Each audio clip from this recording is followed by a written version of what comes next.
Keith was kicked out of the Jehovah's Witness church 9 years ago. Do you miss your mom and your dad and your family? Absolutely. I miss them terribly. I love them with all my heart. And if they were to reach out, I would, without hesitation, respond and reestablish that relationship. But they can't. As long as they are members of the Jehovah's Witnesses, they are forbidden from doing so.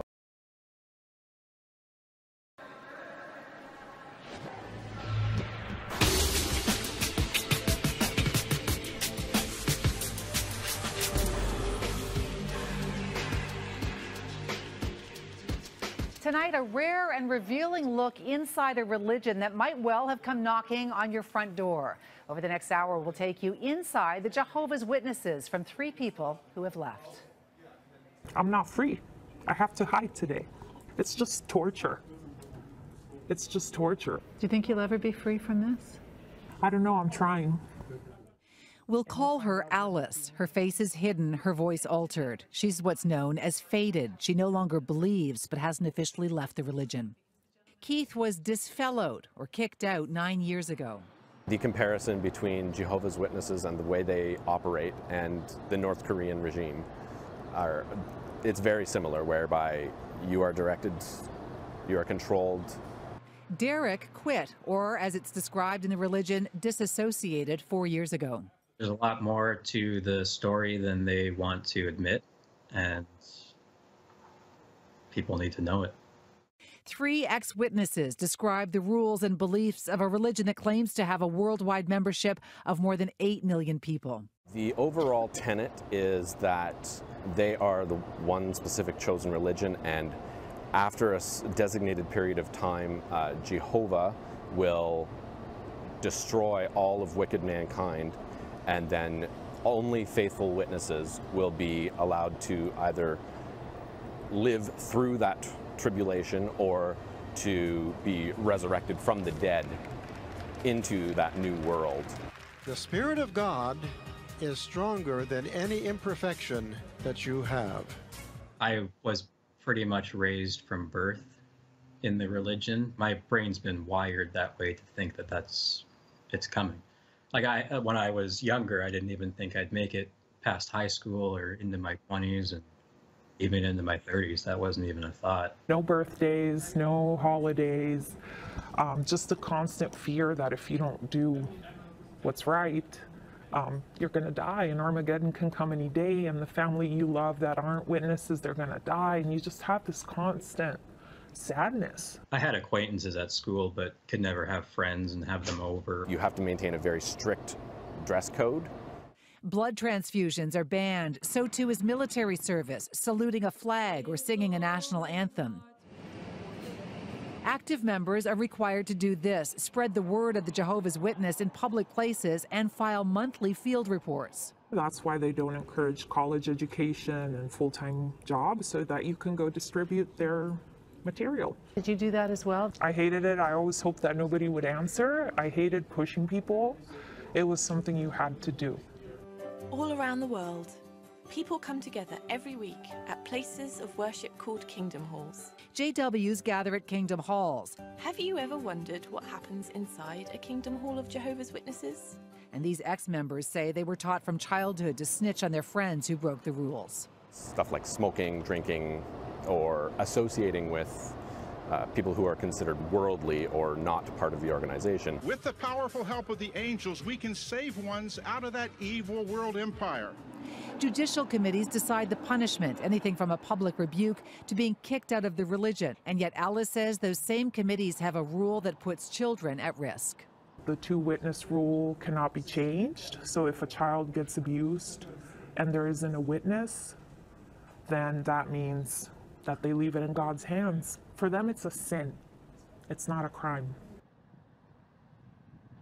In 2015, Australia held a royal commission into child sexual abuse in the Jehovah's Witnesses. They criticized that 2-witness rule and concluded that the organization doesn't respond adequately to abuse. Coming up, shunning the high cost of leaving the religion. This is me. That's something slipped that wasn't. I'll be disfellowshipped in a heartbeat and labeled as an apostate, which is even worse. Because the apostates, that's like the top sin that you can do. Alice no longer believes what the Jehovah's Witnesses are preaching. She's considered faded, but won't outright quit. I'm afraid of the repercussions with my family, not only for me, but for them. I don't want to put them in the position not to be able to talk to me. Derek resigned from the religion 4 years ago. I was just depressed 24/7, suicidal at many points in my life, especially like as a teen, and just couldn't take it anymore. Because pretty much you're always living with the end of the world is just around the corner, and you're either going to make it or you're not.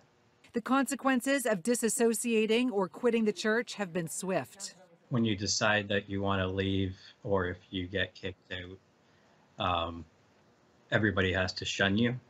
Keith was kicked out of the Jehovah's Witness church 9 years ago. Do you miss your mom and your dad and your family? Absolutely. I miss them terribly. I love them with all my heart, and if they were to reach out, I would, without hesitation, respond and reestablish that relationship.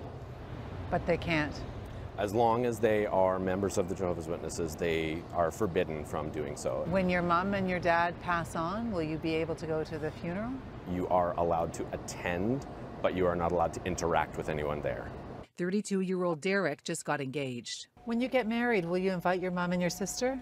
Yeah, I already did, and they're not coming. Probably the next time I see them will be at a funeral. When they shun, they're trying to save you. Their intentions, most of those people are amazing people and their intentions are good. They're just trying to stay alive.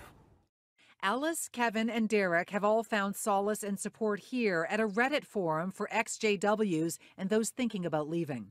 I want to make sure that people know that there are people out there who have been through that, and for anybody who's considering leaving, that there are those willing to support them and help them through that transition. The people on the forum who are more afraid are people who haven't officially left.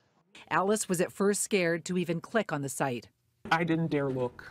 You didn't dare go online? No, and it was hard for me the first times that I did. I would get, like, my heart would beat. Just going online? Yeah, I felt like I was doing something really bad and really scary and dangerous. The online support is helping each cope with their new world outside the organization. I kind of view my family that's still in as victims, I guess, of it. Like, my life has been way better since I've left.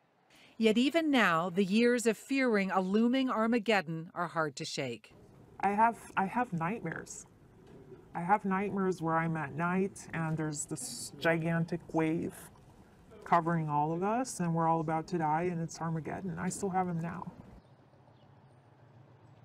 So you have heard the experiences of just 3 people who have left the religion. We did want to talk to those who still belong for balance to this story. The organization's media spokesman declined, though, saying that such stories are often designed to be adversarial. We respect each person's freedom of choice and belief and do not wish to engage in needless debates. If you want more information about the JWs from their official website, as well as the forum for those who have left or want to leave, we will have links, both of those links, on our website, citynews.ca.